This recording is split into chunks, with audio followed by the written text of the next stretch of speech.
Tirania de Aço capítulo 55. Um voto solene. Depois que os guardas do castelo arrastaram Lambert, ele foi colocado em uma carroça de prisão e logo depois levado para a Ordem Teutônica, onde passaria o resto de seus dias se redimindo aos olhos do Senhor e dos homens. O menino havia cometido atos hediondos e não apenas foi forçado a ingressar na Ordem Teutônica, mas foi completamente deserdado. Este resultado foi misericordioso considerando os planos que Berengário tinha para o patife traiçoeiro. No entanto, para Lambert, era um castigo cruel que ele achava que não merecia. Enquanto estava sentado na parte de trás da carroça, olhando através das barras de ferro que o enjaularam, ele fez um voto solene a si mesmo e ao Senhor. Juro por Deus que um dia subirei na hierarquia da Ordem Teutônica um dia retornarei a esta terra com um exército às minhas costas. Não descansarei até que aqueles que me traíram paguem o preço com seu sangue. Essas foram as últimas palavras que Lambert falou dentro dos limites das terras de sua família, logo depois que a carruagem desapareceu na distância e continuou sua jornada para o estado teutônico no Oriente. Quanto à família, eles lidaram com as consequências de maneiras diferentes. Henrietta lamentou a perda de seu irmão e se recusou a deixar seu quarto por semanas a fio. Ela passou o tempo chorando debaixo das cobertas e conseguiu sobreviver fazendo com que seus servos cuidassem dela. Ela não podia aceitar que Lambert tivesse cometido tais crimes e culpava Lindy pelo destino de seu irmão. Gisela passou esse tempo principalmente na igreja orando pelo perdão do Senhor pelos erros de seu filho. Para lidar com sua dor, ela se voltou para a religião, como muitos fazem em tempos de desespero. A mãe amorosa sempre havia adorado seus dois filhos e não conseguia entender por que as coisas tinham saído do jeito que aconteceram. Em seu sofrimento, Segard se voltou para a garrafa como forma de se consolar pelos erros que cometeu como pai. Com o surgimento de destilados vindos da destilaria de Berengário, era muito mais fácil passar o dia bebendo suas mágoas. Ele realmente se culpava pela forma como as coisas tinham acontecido. Como tal, deixou o governo do baronato quase inteiramente nas mãos de Berengário. Afinal, o garoto era um líder muito mais capaz do que jamais poderia ser. Embora ele não tivesse abdicado de sua posição, neste momento, o homem envelhecido era barão apenas no nome. Por outro lado, Lindy escreveu sobre a notícia ao pai, informando-o de que Berengário havia vencido a guerra de intrigas e não havia mais como conspirar contra ele. Ela contou ao pai sobre seu relacionamento ilícito com o homem contra quem ele havia conspirado e exigiu que ela ficasse em Cufistene para atuar como sua amante. Afinal, que tipo de homem iria querer se casar com ela agora que ela estava grávida do filho de outra pessoa? O conde ficou furioso, mas não havia nada que pudesse fazer a essa altura. Em última análise, Lindy convenceu seu pai a concordar com esses termos, jogando com sua ganância. Se ela mantivesse seu caso com Berengário, então a lucrativa relação entre as duas casas poderia continuar como sempre foi, potencialmente aumentar. Embora Berengário jamais perdoasse seus inimigos por conspirarem contra ele, agora não era hora de vingança. Assim, consolidou suas forças e a segurança recém-descoberta em que se encontrava. Passou os dias seguintes aprimorando sua milícia, implementando tecnologia agrícola e sempre expandindo seus negócios, que começavam a se tornar extremamente lucrativos. Com o conde, Lothar e seus aliados não mais conspirando contra Berengário, ele conseguiu abrir o comércio de materiais e produtos excedentes aos homens que antes eram seus inimigos. Independentemente de suas tropas estarem ou não equipadas com armaduras e armas de aço fino, não importava para Berengário, pois esse equipamento era inútil contra o poder do mosquete. Além disso, eles não tinham os meios de produção e o conhecimento para produzir armaduras de placas em massa. Como tal, no máximo, as forças inimigas seriam equipadas em massa com brigadeiro e malha. Embora eficaz contra espadas, flechas, dardos e lanças, seria inútil contra uma bala de mosquete a uma distância adequada. A maior vantagem de Berengário era o avanço tecnológico de suas forças, que aumentava a cada dia. Ele estimou que, dentro de um ano, ele teria a capacidade de refurar todos os mosquetes de sua tropa para que fossem fuzilados e, portanto, muito mais eficazes. Até então, ele teria a capacidade de engajar o inimigo a cerca de 300 jardas, potencialmente mais considerando que os canos em seus mosquetes eram 6 polegadas mais longos do que o Springfield 1861 rifle mosquete, do qual ele derivou o alcance efetivo, estimado. Adela suspeitara do possível relacionamento de Berengário com a Lindy, mas não o investigou. Em vez disso, Ela passou seus dias restantes em paz com Berengário, confiando que ele não era um mulherengo como ela pensava que ele poderia ser. Logo ela teria que retornar às terras de sua família. Afinal, ela não tinha desculpa para ficar aqui por tanto tempo depois da cerimônia de noivado. Seu pai estava pressionando para que ela voltasse. Ao contrário de Lindy, que tinha o pai enrolado no dedo, a dela não tinha autoridade a esse respeito e, uma vez que voltasse, levaria algum tempo até que pudesse ver o homem que amava novamente. Atualmente, Berengário sentava-se ao lado de Adela no escritório do pai, que afirmava ser seu durante esses últimos dias, e onde passava a maior parte de suas horas de vigília. A garota o acompanhava mais uma vez enquanto conversava sobre o futuro enquanto comia biscoitos e leite. É difícil acreditar que serão 4 anos antes de nos casarmos. Você vai me visitar no meu aniversário? Berengar, que estava com a papelada até o pescoço, negligenciou a pergunta dela e apenas assentiu enquanto grunhia a frase que instantaneamente irritou a menina. Ela estava agindo tão adorável e discutindo seu futuro como um casal, e tudo em que ele conseguia pensar era na papelada. Assim, ela decidiu testá-lo para ver se ele estava realmente ouvindo. Agora que Lambert se foi, Lindy não tem pai para seu filho. Você estaria disposto a assumir esse papel?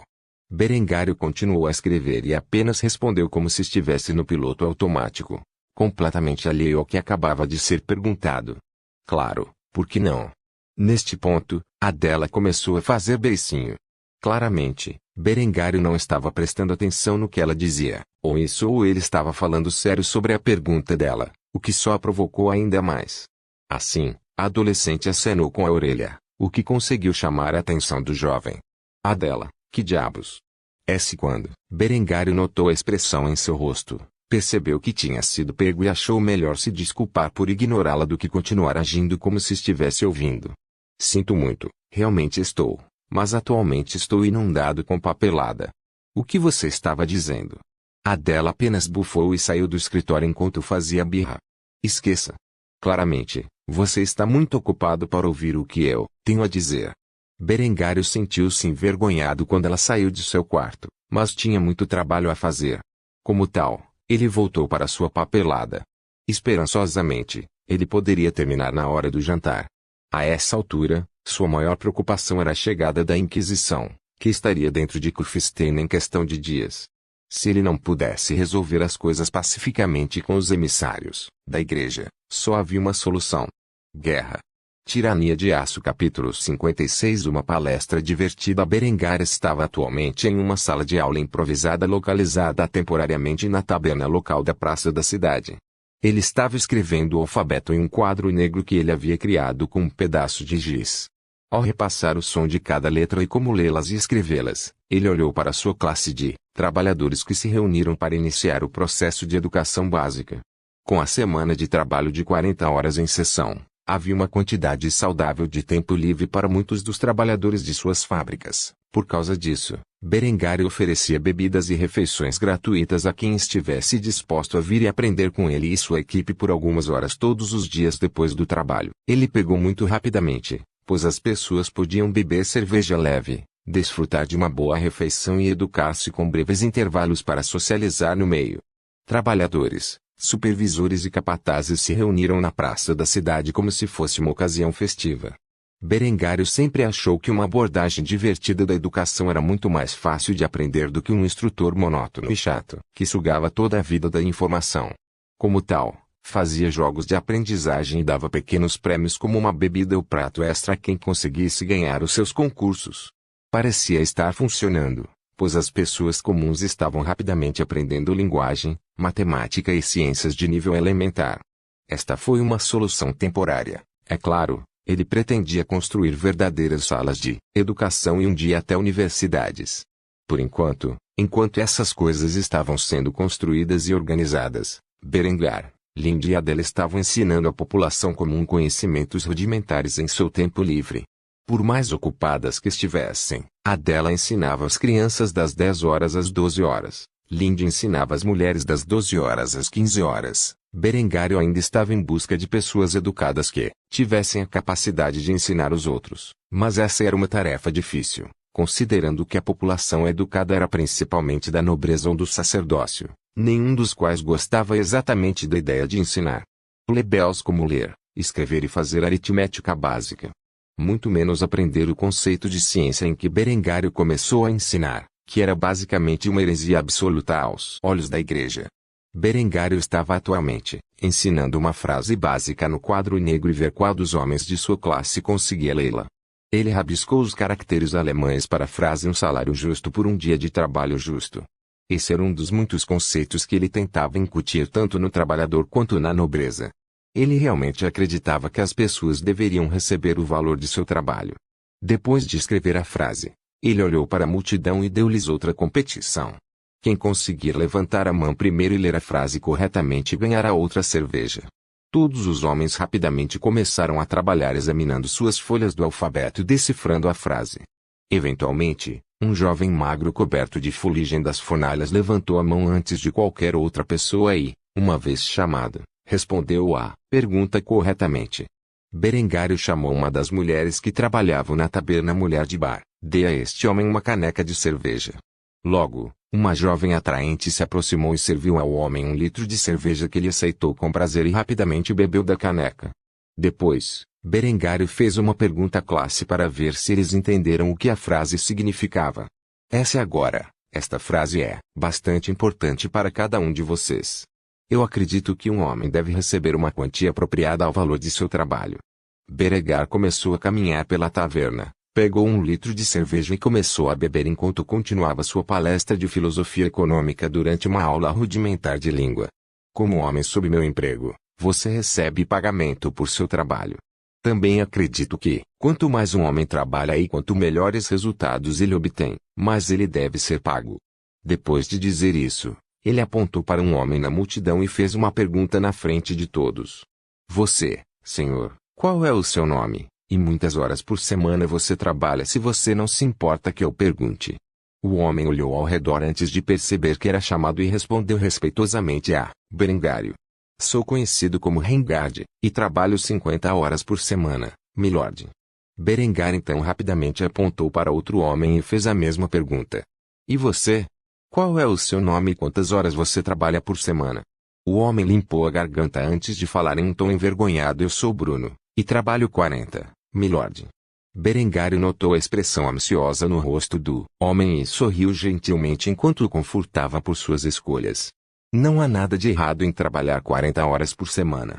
Na verdade, dá a você muito tempo para passar com sua família ou seguir suas paixões. Ambos são fatores importantes para a qualidade do trabalho de um homem e da sociedade como um todo. Depois de dizer isso, o homem começou a sorrir com confiança, mesmo depois que Berengário disse a próxima parte de seu discurso apaixonado.